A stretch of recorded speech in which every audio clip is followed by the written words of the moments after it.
Assalamualaikum warahmatullahi wabarakatuh. Perkenalkan, nama saya Rahmawati dari Universitas Pembangunan Nasional Veteran Yogyakarta, jurusan Agribisnis, yang mengikuti KKN 76 di Padukuhan Kradenan, Kalurahan Girirejo, Kapanewon Imogiri, Kabupaten Bantul, Daerah Istimewa Yogyakarta. Pada kesempatan kali ini, saya akan menyampaikan salah satu program kerja saya, yaitu mengenai edukasi pemilahan dan pengelolaan sampah rumah tangga. Pemilahan dan pengelolaan sampah sangat penting untuk dilakukan agar lingkungan tempat kita tinggal dan beraktivitas tetap bersih dan sehat. Harapan saya, dengan adanya program tersebut, masyarakat dapat memilah sampah sesuai dengan jenisnya, yaitu sampah organik dan sampah anorganik, serta masyarakat dapat melakukan pengelolaan sampah agar tercipta lingkungan yang sehat dan perilaku hidup yang sehat. Berikut merupakan cara pemilahan dan pengelolaan sampah rumah tangga yang dapat diterapkan sehari-hari. Apakah kalian tahu, jika sampah yang tidak dipilah dan dikelola dengan baik, pasti akan merusak lingkungan? Apa itu sampah? Sampah dapat didefinisikan sebagai sisa kegiatan sehari-hari manusia atau proses alam yang berbentuk padat maupun semi padat, berupa zat organik dan anorganik. Sampah memiliki sifat dapat terurai atau tidak dapat terurai yang dianggap sudah tidak berguna lagi dan selanjutnya akan dibuang ke lingkungan. Sampah dibedakan menjadi dua, yaitu sampah organik dan sampah anorganik. Sampah organik adalah sampah yang dihasilkan dari bahan-bahan hayati yang dapat didegradasi oleh mikroba. Sampah organik dapat dengan mudah diuraikan melalui proses alami. Sedangkan sampah anorganik adalah sampah yang dihasilkan dari bahan-bahan non-hayati. Sebagian besar sampah anorganik tidak dapat diurai oleh alam atau mikroorganisme secara keseluruhan, sementara sebagian lainnya hanya dapat diuraikan dalam waktu yang cukup lama. Pemilahan sampah dapat kita lakukan dengan menyiapkan dua wadah untuk tempat sampah. Wadah pertama digunakan untuk jenis sampah organik, yang termasuk sampah organik misalnya sampah dari dapur, sisa-sisa makanan, tepung, sayuran, kulit buah, daging, daun, dan ranting.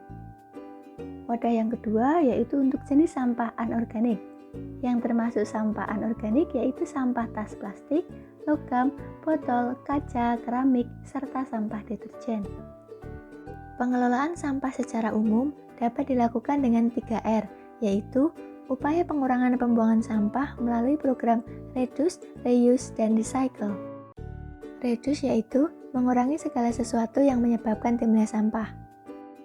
Langkah yang dapat diterapkan misalnya mengurangi penggunaan kantong plastik belanja dan menggantinya dengan tas kain, membawa botol dan alat makan sendiri sehingga dapat mengurangi pemakaian alat makan sekali pakai, menggunakan kedua sisi kertas pada saat menulis atau fotokopi, mengurangi penggunaan tisu, serta mengurangi penggunaan masker sekali pakai dan menggantinya dengan masker kain. Reuse yaitu penggunaan kembali sampah secara langsung baik untuk fungsi yang sama maupun fungsi lain.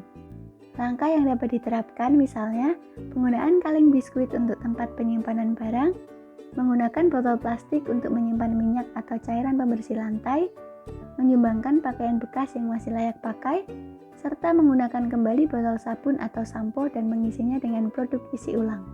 Recycle yaitu memanfaatkan kembali sampah setelah mengalami proses pengolahan.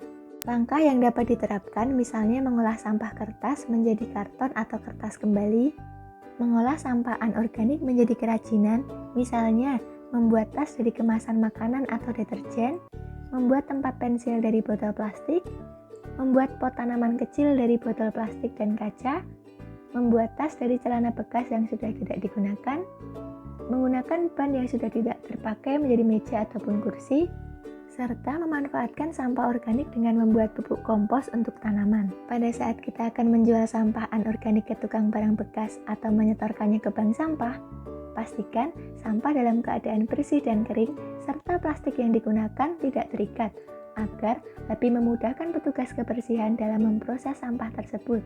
Jika nanti kita sudah terbiasa memilah sampah sendiri menjadi 2 jenis, maka tidak akan sulit untuk memilah sampah menjadi 3, 4, bahkan 5 jenis.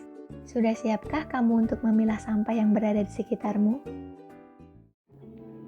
Sekian pemaparan saya mengenai program kerja edukasi pemilahan dan pengelolaan sampah rumah tangga. Semoga video ini dapat bermanfaat bagi masyarakat. Apabila terdapat kata yang kurang berkenan, saya mohon maaf. Terima kasih.